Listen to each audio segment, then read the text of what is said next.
Well, this is really exciting and uh, a good feeling to be doing something about Games for Good panel and having some amazing guests on here. Thank you everyone for joining. Talia, as always, thank you for like leading the discussion and actually originating this idea.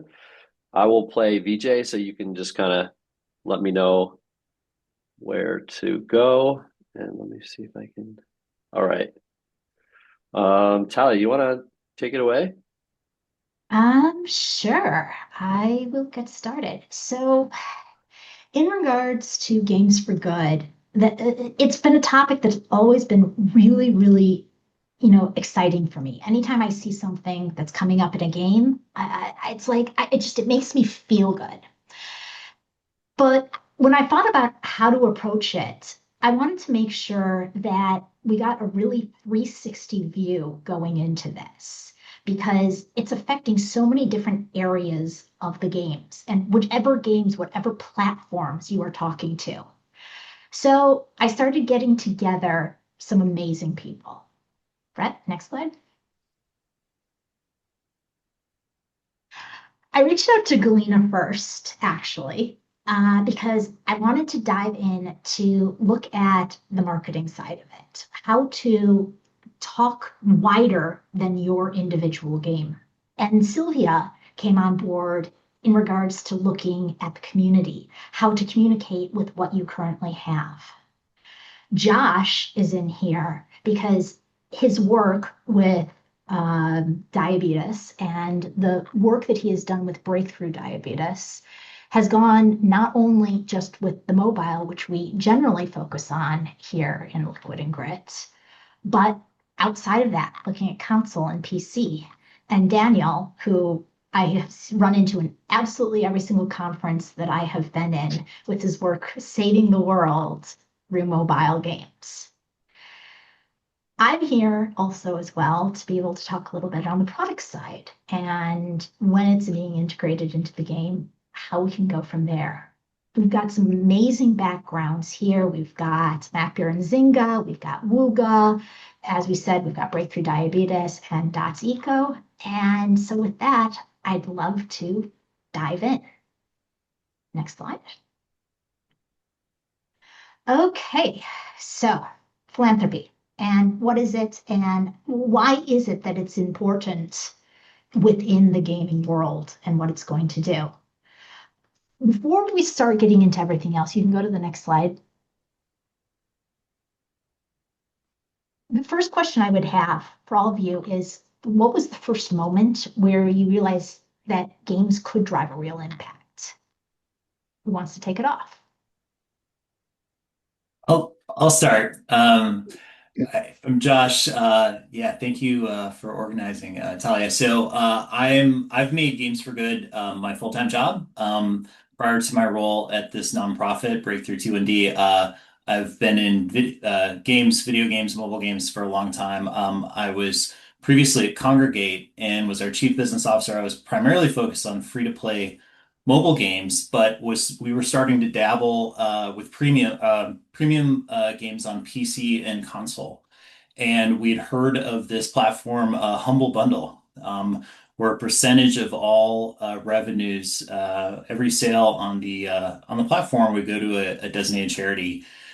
And at that time, they had crossed a milestone of $70 million had been contributed to charities. And I'm very proud to call Humble a partner for our program now. And Humble is now up to over 275 million. And that's just something that they've done in over a decade and was relatively kind of small decision early on that they wanted to test, and it actually became part of their success as a platform. They found that there was a community, there were consumers who were actually looking for this, and that this was ultimately a win-win for developers as well as the players as well as the charity. So that was my first glimpse that wow, this could really scale and do some good. Very nice. Sylvia, what about for you? Yeah, actually, for me, it was in early 2012, actually 2011.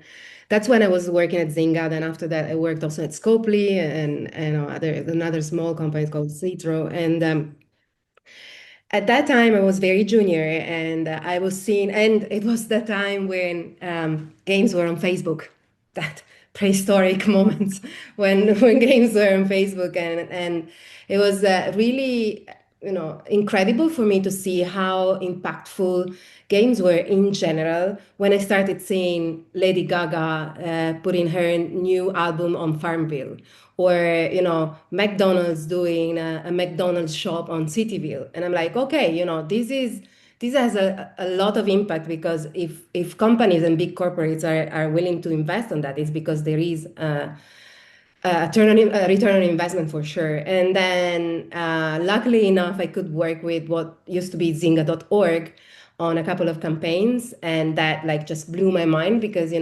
um, people are involved anyway, and if they can feel good about their involvement in a game, that at the end of the day is a way of having fun and being entertained, I think it's a win-win situation. And I saw what we could do, for example, with Matt Damon's organization, Water.org, that was like, and it was international, as I was telling you earlier, Italia.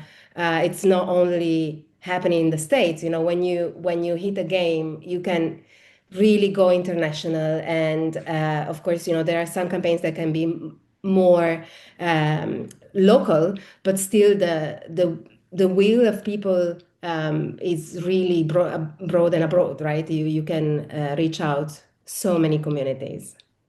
Do you think people are expecting to see it in games today, or it's spreading all over the world?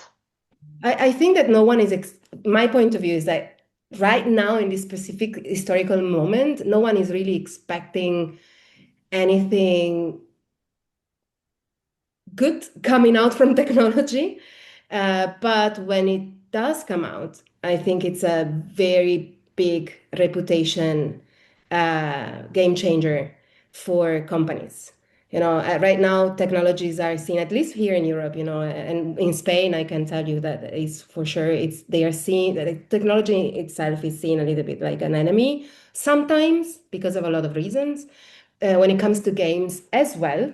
So I wouldn't say they would expect it, but from gaming, I think it's an expectation in general from big corporates and big technologies company.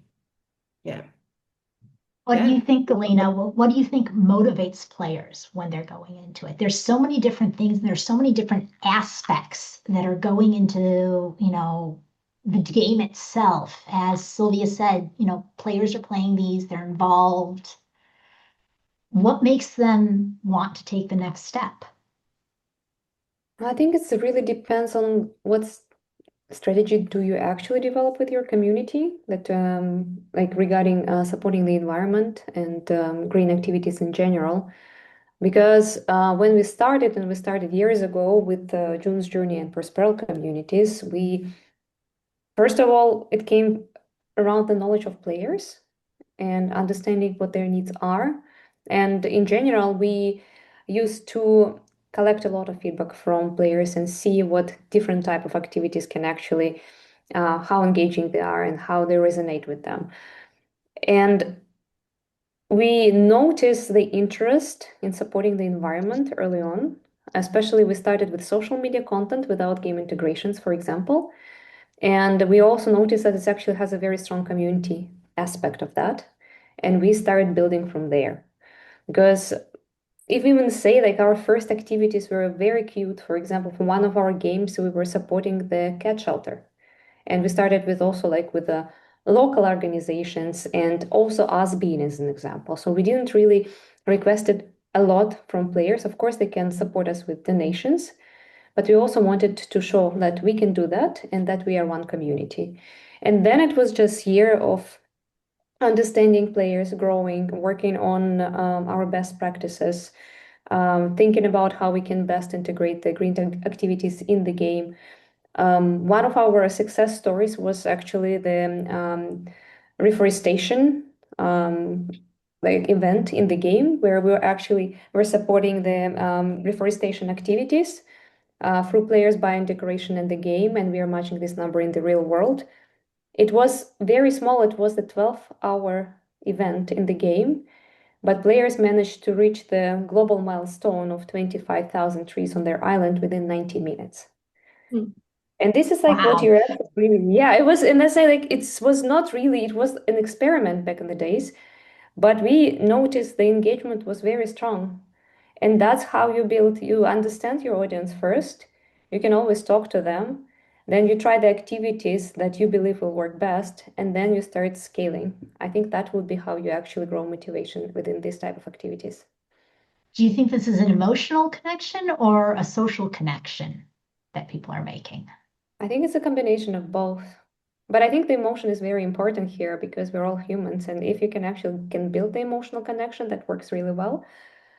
But I would say that the community is an extremely strong aspect here because you, especially when you start making the first step in protecting the environment, it's just very nice when you can do it together, and then you can also see the cumulative impact afterwards.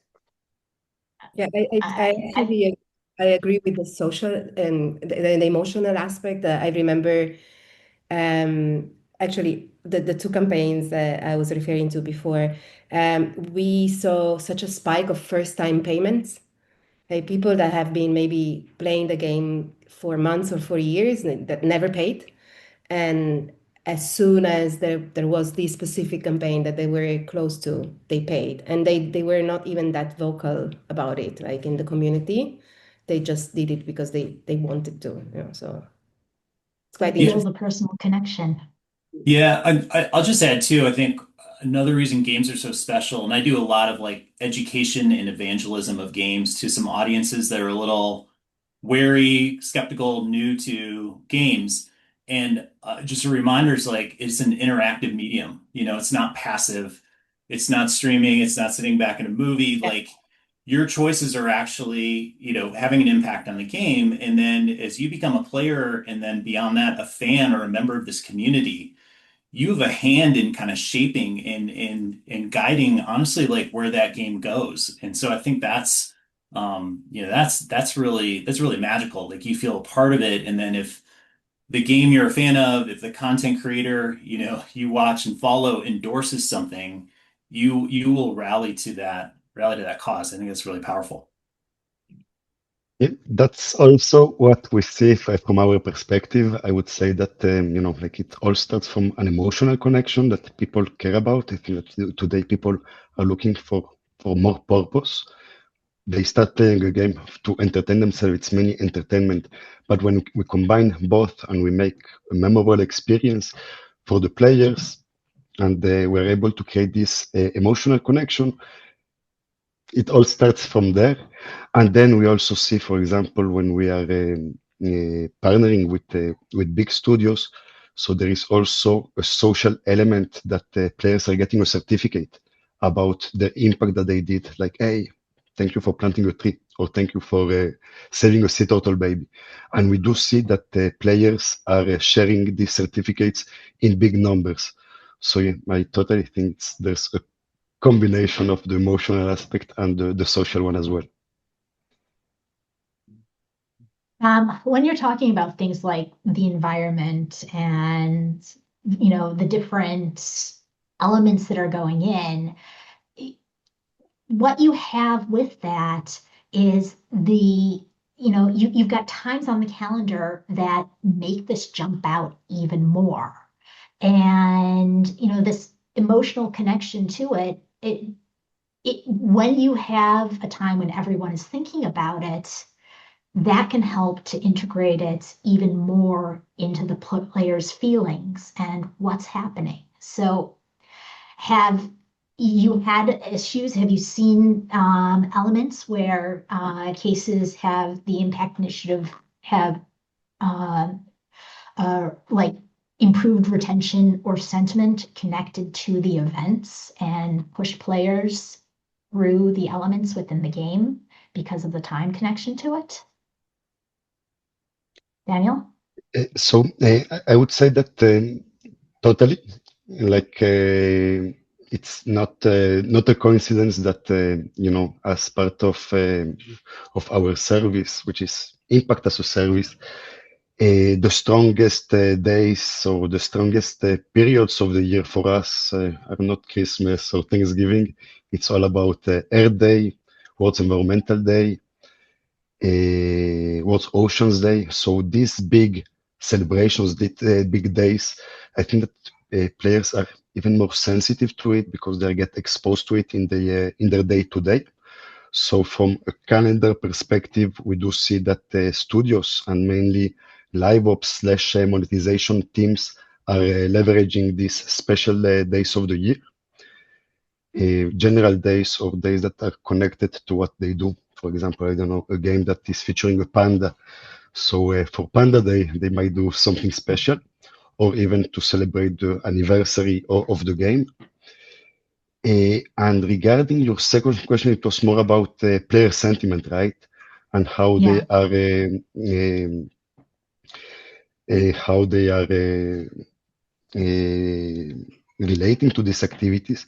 So yeah, we like with a bunch of partners, they're using third-party tools, or this is something that they are monitoring manually through social media channels, through vanilla blogs, and we do see that each time that there is a combination of gaming and doing good, we focus on the environment at Dotseco.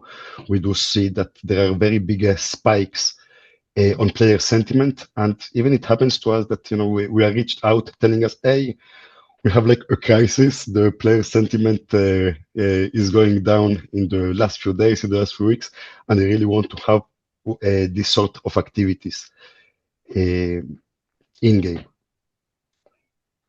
There are calendar events, for instance, like Diabetes Month in November, where it's not on the forefront of everybody's mind. Do you find that there's more of an impact during Diabetes Month for diabetes-related charities, comparatively speaking to the rest of the year, even if it's not forefront for people? Yeah, there definitely is. And an example for us has been yeah, November is National Diabetes Awareness Month in the US. It's also embraced globally as November 14th is World Diabetes Day. And so there are a lot of activations around November.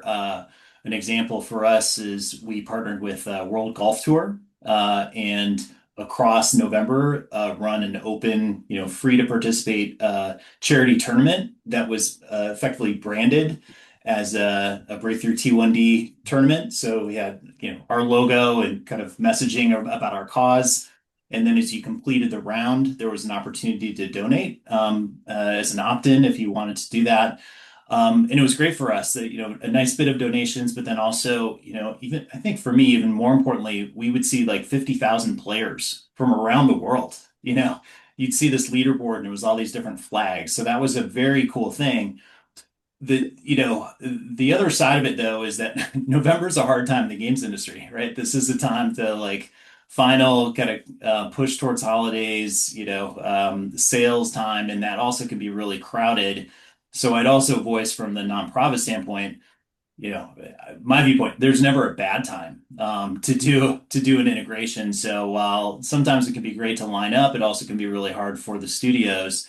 And I would say most nonprofits, are happy to support something at other times of the year if it fits well with your product roadmap.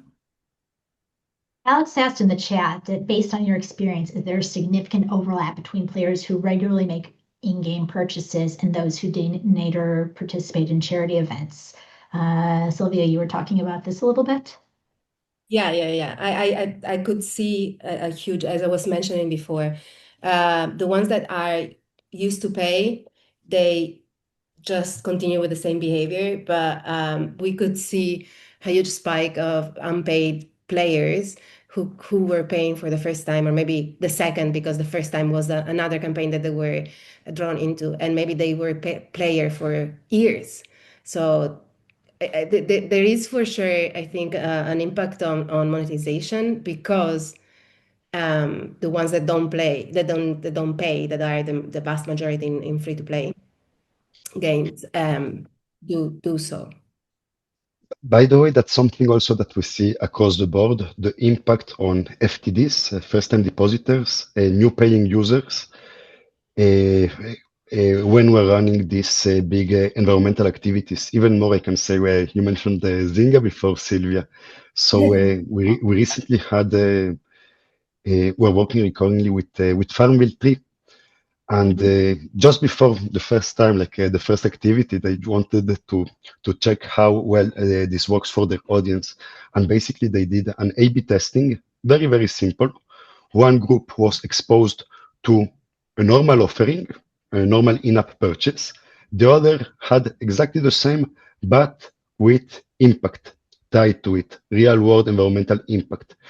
And the numbers were very significantly higher for the group that got impact. And also recently we had the same with animals and coins, very similar approach. And we do see that people tend to to be able to make this first time taking their wallet and paying for a game when they understand that this is a bit bigger than just their playtime or their fun, and they're able to contribute to something bigger.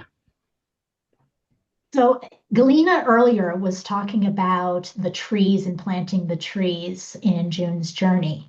And when you take an element and you integrate it into the core of the game, that it really fits in there. It's not something that is stuck on top of it. It's a great way to make it feel natural to the players and really get their attention into it.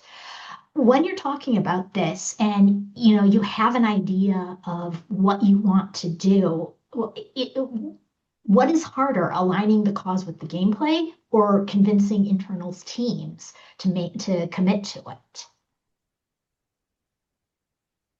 Sylvia?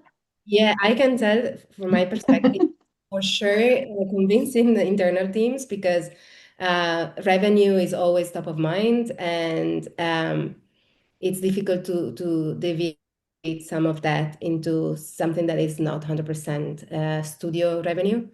So that's my experience for sure. And I had some experience, like some times where we couldn't do anything because of that. So it was a big no from stakeholders on the studio. Over 2 slides, actually. We'll come back to the next slide because going off of Sylvia's comment, there's next one. No, next one after that. Okay, so beyond monetary donations, it's revenue is, I mean, we've got a business, we have to keep the doors open. But let's talk a little bit about what else this brings into the game in regards to this type of connection. Sylvia? Yeah, I think that it is a good point because there's a lot of talking with studios that are not very much into, marketing terminologies or tactics about awareness. Awareness, brand awareness is seen just as a cost sometimes because it has a longer term return. And for sure, you need to have a good, let's say, educational conversation with some of the product team or live ops team that just see and think numbers. For sure, you can see that once the community is activated, that doesn't have any limit. And now, except from everything that we are talking about in philanthropy and everything, I remember when we launched Monopoly Go and Scopely, that we added some community aspects, very heavy community aspects to the game that it blew, and we were really not ready for that. And in the first week, we had 7 million followers on a Facebook page. Like 3 years ago, the Facebook was already not very used. So for sure, I think that there's a lot of educational chats that need to happen with teams around that. Alex asked the question about whether you use charity campaigns in your UA creatives, and if so, whether they helped attract new users to the game or re-engage churn players.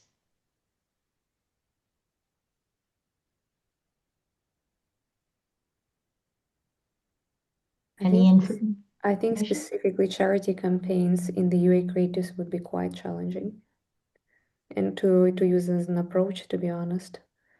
Because yeah, it's I think it's in general you can connect user acquisition strategy with greener campaigns in the game if you do it smartly, because the game, the product itself, it has a brand.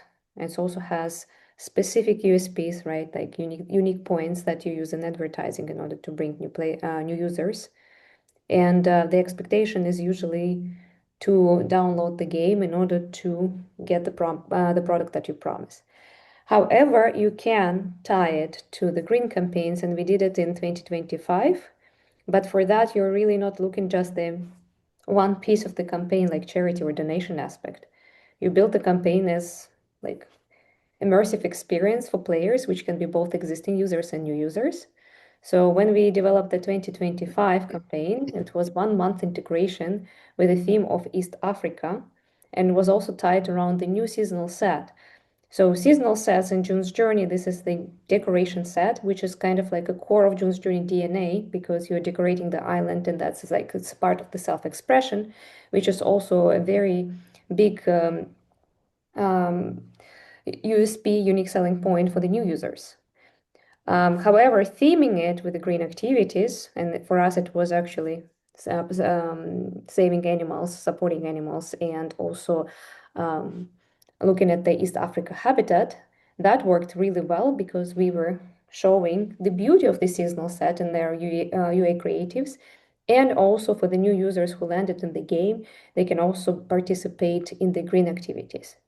So just to sum it up, when you think about building a 360 channel mix around the green activations, the best is, at least unless your game is specifically focused, there are green games, definitely, and they are also specifically focused on attracting a certain target audience, then think about the experience rather than just a part of it. At least this is what we based working on June's Journey green campaigns.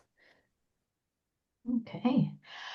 Josh, you've done a number of crossovers that have not directly gone into monetization. Things like, for instance, you've got the Pixar movies, you've got Roblox, Sims 4, these type of things. What else does it bring in on your side? Yeah, And how does so it work to really benefit you? yeah, sure. So the awareness point, and in some cases there can be PR and some buzz around this, and being noted for doing something innovative, and we've enjoyed that. I think the other value point is representation, and I'll share. My cause found me. So my youngest daughter, Reese, was diagnosed with type 1 diabetes 8 years ago. She's now thriving in large part due to technology advances and community support we get from this organization. She has a continuous glucose monitor she tends to wear on her arm, and an insulin pump elsewhere in her body. And I think for her and others out there to see those devices on individuals in sports, in film, on TV, and then in games is really powerful. Hard to put a value on that, like what representation means, but I can see those moments, and I'll share one. So we have a Roblox game, Breakthrough T1D World. We launched it at the height of COVID. We're the first nonprofit to launch a game there. We continue to update it. We don't monetize it, directly through purchases with Robux. This is really our sandbox to connect deeper with an audience that likely has a connection to Type 1. Every 2 years, our organization sends 170 Children's Congress delegates to Washington, D.C. These are kids ages 4 to 17 who have type 1, and they meet with lawmakers and they advocate for research funding and insulin affordability. And we actually had a great win. I was one of Of those many, many years ago. Oh yeah, yes. So Talia was one. My daughter was one this past summer. So as the delegates are preparing for their trip, we put a virtual Washington D.C. into the Roblox game. And there's this gorgeous, we worked with a great contract developer. There's this gorgeous Capitol building. You testify and answer trivia questions in front of lawmakers. You do a press conference. Of course, you do an obby course. You do all these activities. It was really for those 170 kids, but also, it's open to others on the platform to play. And we had this great moment of life imitating art imitating life as we were preparing to go into Congress, and we're by the reflecting pool, and a couple of the delegates posted on social that they were by the reflecting pool in the game while they were there in real life preparing for the session. I can't put a figure on that or a value point on that, but that's why I always want to ensure that we're doing enough with our other fundraising efforts to be able to support those types of moments where people feel seen, and that's really powerful. So in my days, we didn't have the quiz. It was before all that. It was just the meeting with the lawmakers. But for me, because I also run a type 1 diabetic mothers group on Facebook, and in that group, when the Barbie came out, it was everywhere on our Facebook group. People were posting that they had bought it, sharing it with each other. People were going, "Oh, this came out. I have to go buy it," and running out to get it. So even if it's not a direct connection and it's just supposed to be, it still is a connection talking to your players and purchasers and bringing them back in that can push the cause as well. Yeah, and all those impressions add up. I mean, there is real value, maybe somewhat quantifiable, somewhat not, but that's a huge focus for us. Okay, going back to the slide that we actually skipped over and talking about monetization without exploitation. In regards to the different things, how do you take this through, and where have you seen players push back the hardest on cause monetization? Daniel? Can you say again the question? Sorry. Have you seen places where players have pushed back on it and not wanted to be involved in it? So not really that I can think of. I think we've done a few hundreds of implementations with all sorts of games, very big studios.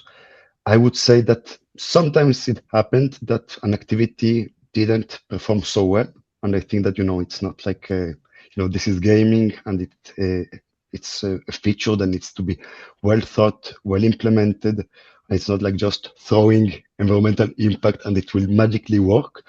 So I've seen implementations that have not been very well done or very MVP, and this didn't achieve the objectives that they were looking for.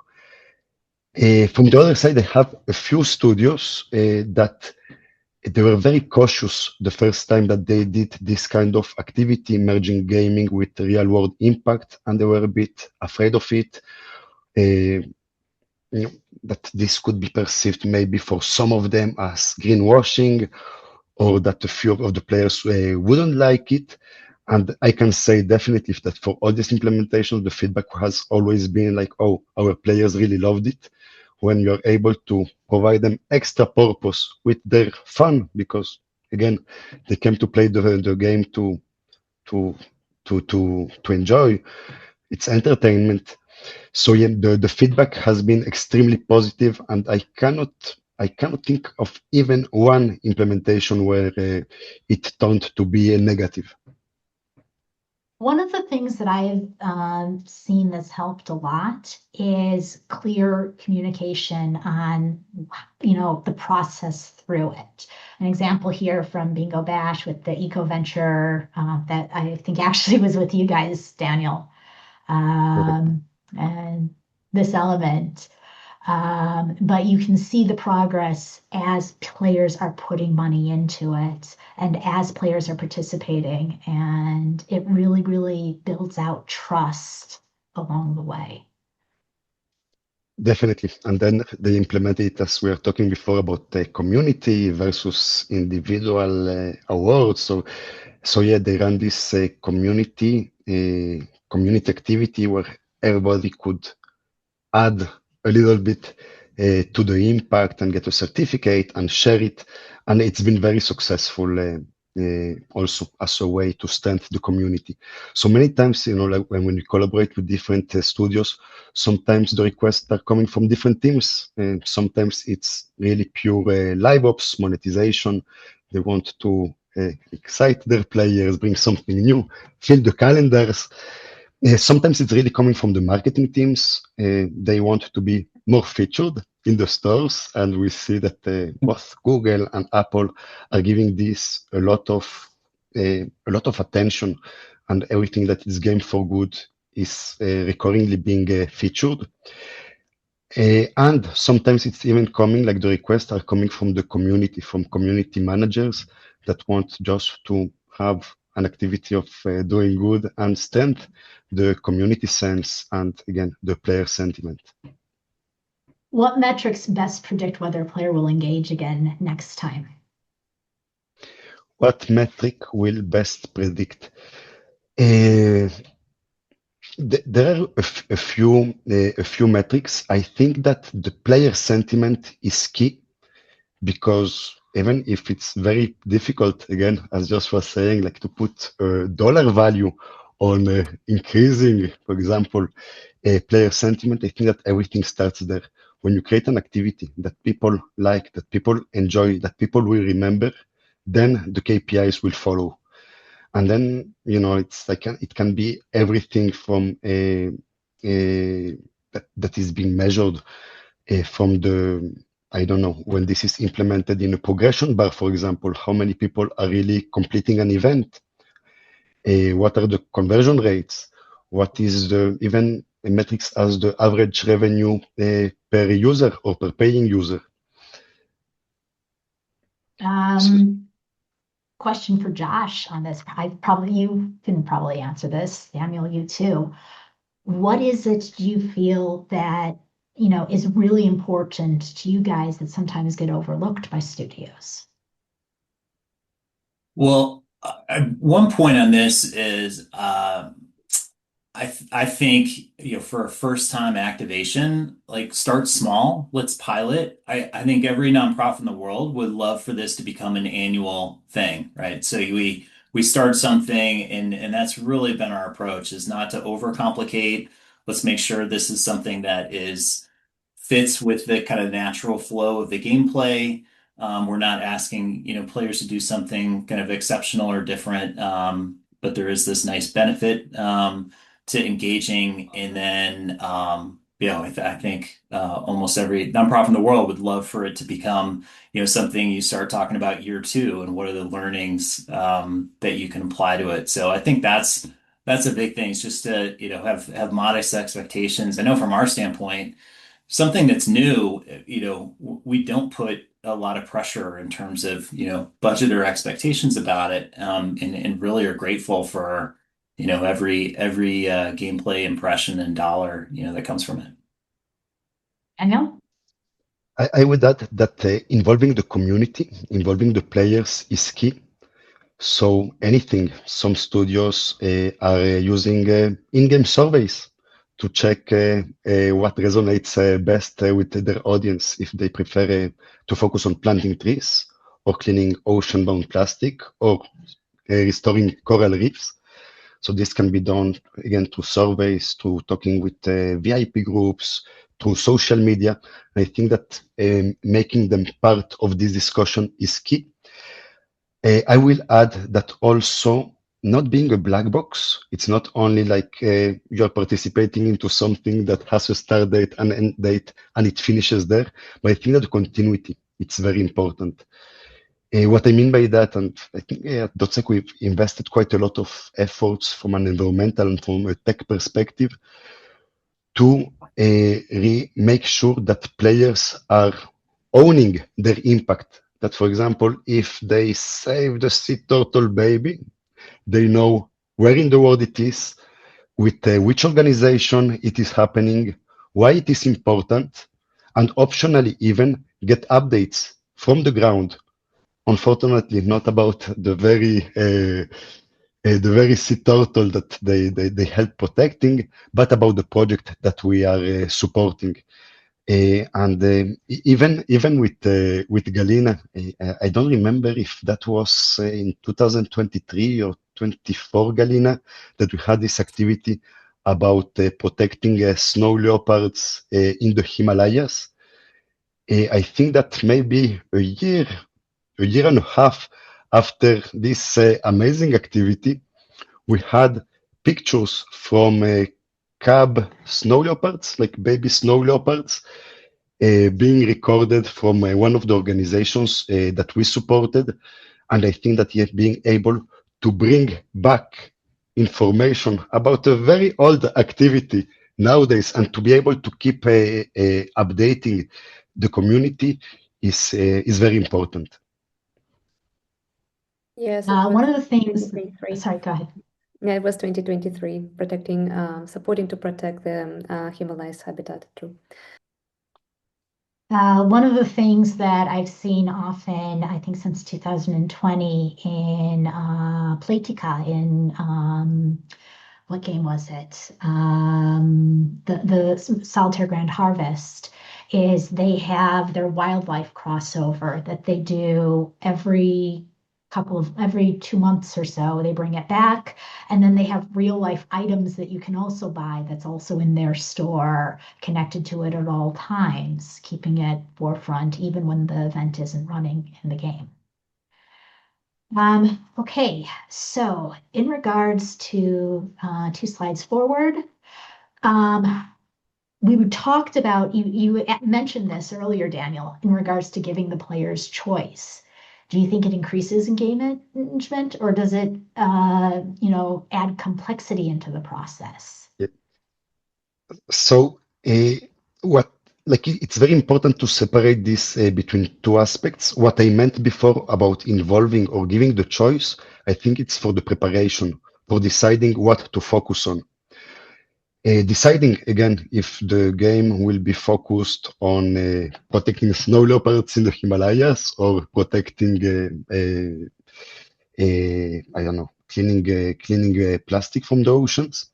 But I think that once you run the activity, it's important to make it as clear as possible. And I think that there's already a challenge to explain to players that by playing a game, they are doing a real world impact. It's something that it's happening more and more and more, but there's still some education, and people need to understand very clearly that by playing a game or by reaching a milestone, they will do a real world impact. So I think that it's much easier to really focus on one cause. Also, in terms of marketing, it's easier to say that all together we're planting, for example, 200,000 trees. That's spreading the impact and discuss about how many sea turtle babies we saved and how many kilos of plastic we collected, and so on. So yeah, I think that involving the community for them to talk about it, to create a momentum, to raise the interest, it's very important. But once you choose what to do, I think it's better to focus on one cause and go all in with it. In regards to different platforms, because we've got both you, Daniel, here, and Josh, who, working across different platforms. What mechanics work well on one platform that you have found, but have struggled on the other platforms? Yeah, I'll start, and I'll bridge from the idea about voting. This is more about outside or kind of around the game, but in streaming, especially on Twitch and YouTube, there's a real great ethos towards charity streaming. And so we run a speed running tournament, right? So these are all specialists at like playing a game and completing it as fast as possible, and some can do it blindfolded and with all these other challenges. We ran a poll where your votes would actually determine what was going to happen next in the stream. And so that it was an Elden Ring, and people were with their donations kind of voting what would be the ending and kind of the final boss that would be seen. And that got so heated and so competitive between two choices that we raised almost $4,000 in a short amount of time just over this one component of like voting to affect what's happening. So I think it would be one point is like streaming. I know is for the most part kind of less of a thing around mobile games, but it's obviously a really big deal with PC and console. So we have a great community of streamers, content creators on our behalf. So I think that's one distinction. And then I think the other thing is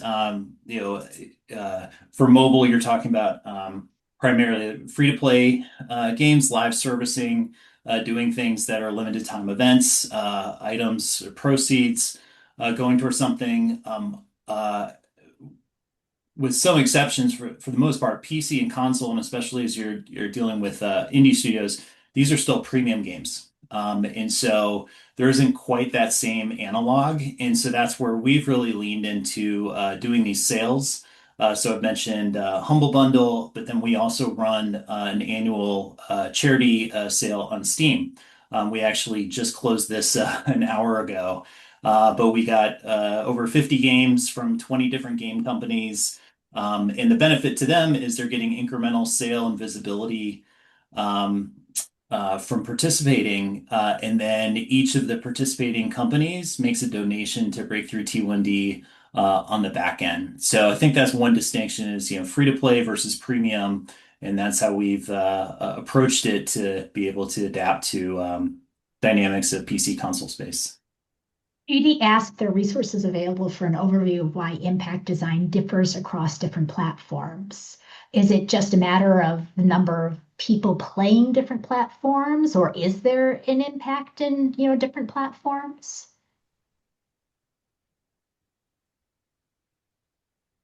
Josh, I think you're probably working across the widest. Yeah. I think it's I think I would go to that point of the model of monetization.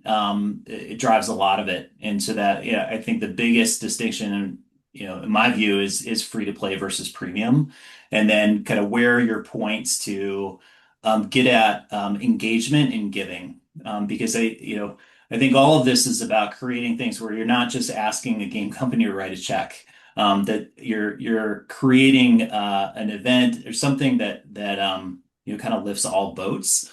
So it's a great question. I'd love to kind of follow up, Katie, separately and go a little deeper on it because there's a lot of nuance there. He responds on LinkedIn. Um, we have 9 minutes left, and we still have another slide that I really, really want to cover. And so they'll try to answer afterwards, Alex. But Sylvia, Galina, the role of community management in all of this. What role does storytelling play after the event ends? Galina? It's vital because you give a final line to what just happened. I can say that the engagement doesn't end with the event. The engagement maybe ends with going back to what Daniel was saying as well, to giving back data on what happened overall with the event and making sure that they feel part of something bigger. And I think that actually when I ran that water.org campaign, the biggest impact on community and the biggest impact on numbers of reactions and comments were after the event ended and we had a wrap-up video from Matt Damon explaining what we achieved through it and usually, when we talk about community and social media and the gaming numbers, the games numbers, we need to do like a bit of a assumption there, so we can see if the community numbers are going up and the games numbers are also going up. We can see that the community has an effect, and we could see that also in that specific case that that community that were engaged after the event ended, then engaged back to the game as well. So there is a massive opportunity all the time with community and storytelling before and during and after the events for sure, and also preparing for other events, and in that case also including the community on choosing the next event maybe. So it goes further than the event itself. It sounds like, Galina, that you guys are really, really engaging with this long term from the discussions with Daniel. I guess my question would be, what is the end? Is there one? I'm actually very interested, because we never really deconstructed the storytelling after the event. Maybe our approach is, it totally has value, but the way how we also develop relationship with the players through June's Journey community is a huge aspect. So it was just built the way that we are making sure that we have a very engaging community. We invest a lot. And since also June's Journey it's currently an 8 years old game. So it's also, a cumulative impact on how you nourish your community. And that also includes participating in any green activities. As I mentioned, for example, we are participating in Green Game Jam, and we are participating already 5 times. So every year with a slightly different campaign, different approach with scaling. We experimented a lot in 2024. For example, we did 4 months of green activities. So every month there will be like different categorization of a different category of small actions. There would be also game events around the seasonal holidays. So for example, Earth Day or World Environment Day. So we just wanted really to see, can we run it for 4 months and see how it goes? Then we also had shorter events 1 week. We had a campaign that was running for 1 month. And each of them, in a nutshell, storytelling, yes. Of course, also the end of the campaign is important because that's where you actually speak about the results and also gain player sentiment. I also like what Sylvia mentioned too, actually, that they can provide based on the excitement, what other activities they want to see in the future. But what we specifically noticed that if you invest in that long term, players already expect that. And I think that's specifically what we found in 2025, because before we even start the campaign, we want also to remind players how much they already contributed for years as a community, what was already done, what kind of organizations we supported, right? So for example, reforestation, or how we supported snow leopards, or how we supported habitat in East Africa. And the response was amazing because there were some players who said like, oh yes, I participated in all of them. And there was also players who said like, oh, I haven't participated yet, but now I'm excited to participate because it sounds so cool and it creates such like both really great emotional aspect and also the social aspect. So I would say if you integrate it in your strategy, in the community management strategy, it's works wonders. Just start small, see what your players like. Don't disregard storytelling and try to think about the continuous ways of how you can engage your community. Okay, we have 3 minutes left, so each of you, 1 minute. What is one piece of advice that you would give to a studio starting tomorrow? Galina? I would say like start small, then scale. Josh? Galina stole mine. I'll just add to it. Find something that's personal to the team. There's so many great causes out there, and that nonprofits love to hear about. Wow, there's a personal connection to X, Y, or Z. That's very powerful. Daniel? I would say start big and scale. Joke aside, I would say, we really focus, and the way we define it, it's really purpose-driven engagement and retention. From day one, we understood that we're talking with businesses and that businesses need to understand what is in there for them. And maybe in our early days, we were talking about the trees that we wanted to plant and the sea turtles that we wanted to save.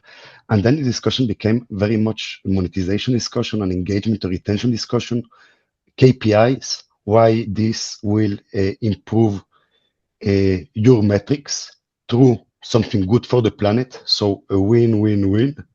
And we really believe that the only way to make a transformative change in this planet is when studios understand what is there for them and were able to prove it time after time.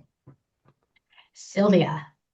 For me, for sure, it's involve VIPs from the very beginning so that you make sure that there is a big impact. And if it's in strategy games, even more. From a product standpoint, I'd say the more natural it feels in the game, the more impact it will have. Don't push it, just make it flow. Voila. Thank you very much, guys. Thank you. It was very nice meeting you. Thank Thank you you. so much for Meet hosting us, Talia. everybody. And Thank you. great. Bye-bye. Okay. Bye. Bye.